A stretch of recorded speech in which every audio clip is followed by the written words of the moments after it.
Barcelona draw against Real Betis 1-1 at Montjuic, one of the most frustrating games that I've watched in my life supporting this team. I might sound a little hyperbolic there, but honestly, man, that game was an eyesore. After that Gavi goal, that was so painful to watch, man. But you know what? I'm going to be the one to say this because I know nobody else has the balls to do it, but I will. I'm glad Barca did not win today. And let me explain why, because I know it sounds weird coming from me, and I know a lot of you guys are going to type, how the fuck are you happy that Barca drew? We could have won the league title today. You're a fake fan. Just hear me out for 1 second. I'm glad Barca drew today because a lot of times in life, when something seems too good to be true, when a situation seems too good to be true, it usually is. And a bad day is coming. Life is very rarely all up. There's ups and downs in life. We all know that. I mean, we've all lived.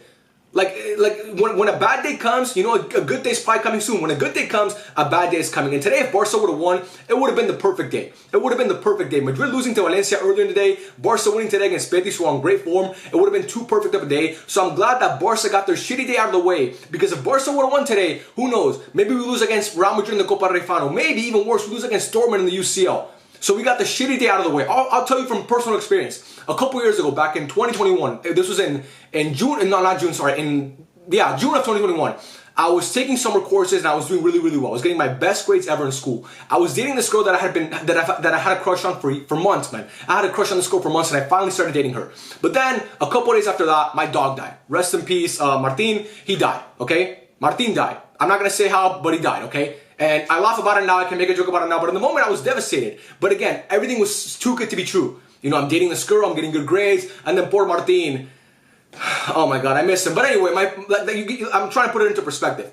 So life was going too good, and then boom, it went down. But now for Barca, it's like, oh, there's an up, we go to the Copa del Rey, now there's a down. We draw against Betis, we don't win the league. But now there's an up coming.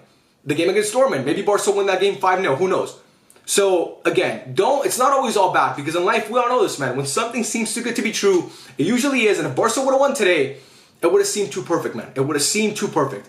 And this game, again, I'm glad Barca drew, but it was so frustrating to watch, as I mentioned earlier, okay?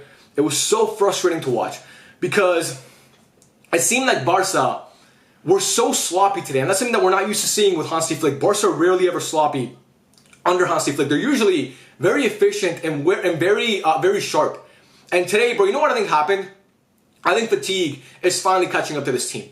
This Barca team, it looks like a deep squad because Hansi Flick has transformed basically every player in this team to be amazing. But Barca are not that deep of a team, especially with Inigo missing, Dani Olmo missing. We obviously know Bernala's been out, Casalo's out. This team is not that deep. We don't have that deep of a bench with a bunch of great players. And when you're having to play these players all these minutes, game after game, important game after important game, it's gonna catch up to you eventually. I think today was the game that it caught up to Barca. Playing against the Betis team, like I said, it's been on great form over the past 6 games. They have yet to lose a game. They're playing amazing. I mean, and we have Koundé who's playing all these minutes, Pedri who doesn't get any rest, Lamine Yamal doesn't get any rest. I mean, Frankie de Jong. These guys don't get any rest, man. We saw it today because the sloppiness was evident with the team. They were very, very sloppy. And, you know, I think the goal that Barca scored, the one and only goal that they scored, was a great goal. Obviously, Koundé wins the ball in Barca and Betis territory. It falls to Lamine Yamal. Lamine Yamal plays it to Ferran Torres, and Ferran Torres with a great pass to Gavi. And Gavi obviously tucks it away beautifully into the far post. Could have passed it to Lewa, but Gavi finishes it. And again, it was a great goal. And at that point, everything seemed too good to be true. And then Betis scored. Obviously, Betis scored their goal from a corner a couple minutes after that. Szczesny could be doing better there, but honestly, the ball, it was just a tight angle, and it's coming so fast. And Araujo maybe could be doing better there, marking Nathan, but whatever, bro. There was a 1-1, and then after that, man, Barca just seemed uncomfortable in the whole game. One thing that I noticed today was that Barca this season have been so good at playing through teams, and I saw this on a YouTube video, or maybe somebody on Twitter pointed it out. This is not my point, by the way. I'm not stealing it from someone, but I'm kind of taking somebody else's point and putting it in my video, which maybe is stealing, but I'm giving them credit. Is my point. Barca have been so good this season at playing through teams, playing centrally, you know. But today, it seemed like Betis were blocking that off so well. Their defensive game plan was so good. They were pretty compact in the middle of the pitch, and it made it very difficult for Barca to play through the middle. Barca were forced to play out wide, and Lamine Yamal wasn't sharp today out wide. And when Lamine Yamal's not really sharp out wide, he can't do what he usually does. It's going to be tough to break a team down. And I think that was the biggest issue with Barca today. I think the fact that Barca couldn't play centrally and they were forced to play out wide, and Lamine Yamal picked a bad day to have a bad game. You know, I think that's what caused Barca to lose this game, to draw the game today. And like I said, I think Lamine, he's been so good throughout the whole year. Obviously, we know how good this guy is, but his final third decision making today was very poor. I think there was a lot of times where he could have passed the ball, where he decided not to pass. He did too many cutbacks. I just think Lamine today could have been a little bit sharper. I think the team overall could have been sharper, honestly. I think the team just underperformed today. I think the back line for the most part played well, but that goal that you concede, I mean, you got to be better there. Araujo has to do better there, and Szczesny has to do better there. I think Koundé had a chance where he could have scored and he missed. Balde wasn't at his best. Cubarsí, I think, was fantastic today. Actually, I think Cubarsí completely locked down Anthony, which it's been hard, man. Since Anthony got to Betis, he's been amazing. So for Cubarsí to do that, obviously we know how good of a player he is. But yeah, my point is, bro, I just think the team kind of underperformed. I think Frankie De Jong had a good game, but other than that, I think Cubarsí, Frankie De Jong.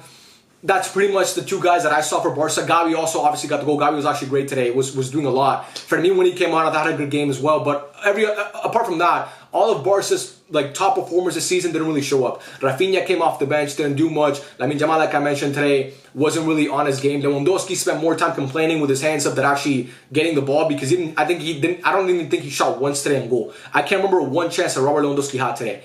It seemed like every time Lamine Yamal had the ball, he made a decision that Robert Lewandowski was pissed by. I mean, like I said, he spent so much time in this game with his hands up in the air. It seemed like every time the camera panned over to Lewandowski, he was complaining. And, I don't really blame him, because he didn't get fucking service today, man. That must be a frustrating game to, I feel for him, okay? I understand why he's frustrated. Trust me. I've been the starting number 9 for the best team in Europe. I understand exactly what he's going through when you don't get the ball, man. Like, give me the ball. I'm a goal-scoring machine. And I get what Leo was going through, but I get what Leo was going through, because again, me and him, we've lived the same experiences, bro. We're literally almost the same person. So I understand why he was mad, but again, I wish his body language would improve a little bit.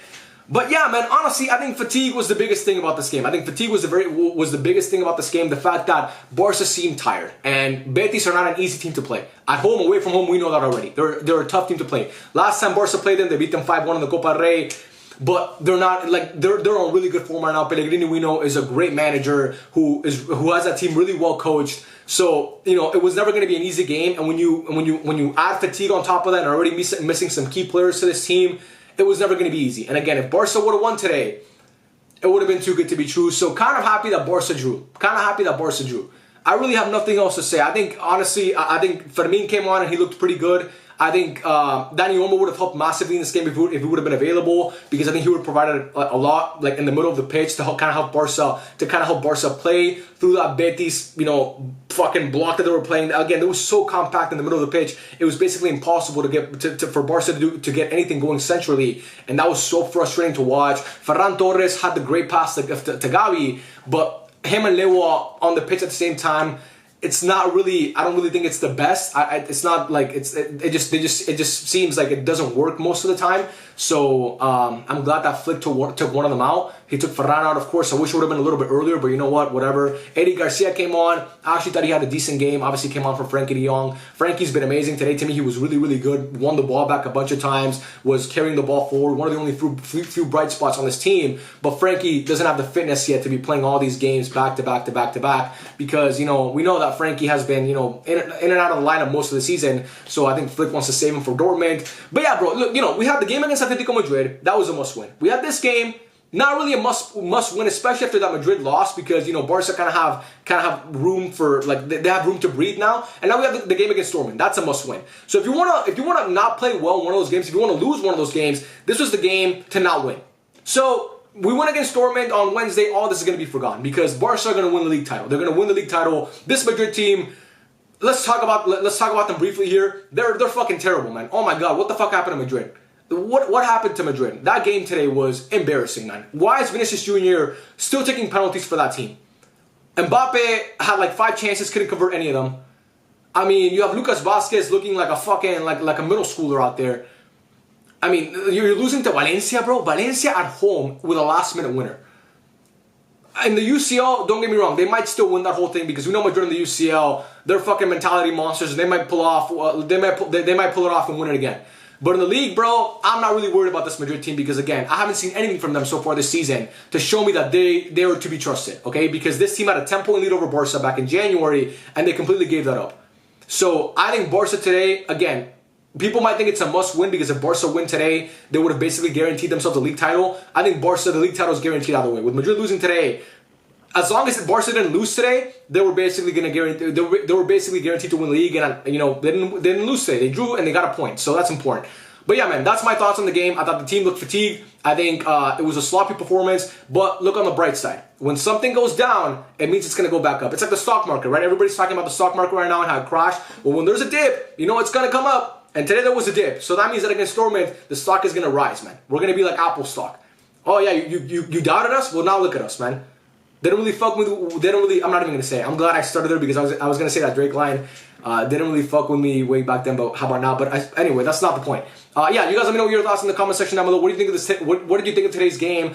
What do you think of my theory that Barca are lucky that they drew today because it would have been too perfect of a day? Let me know all your thoughts in the comment section down below. And yeah, man, I love every single one of you guys. Thank you so much for watching, and I'll catch you guys on the next one. Peace out.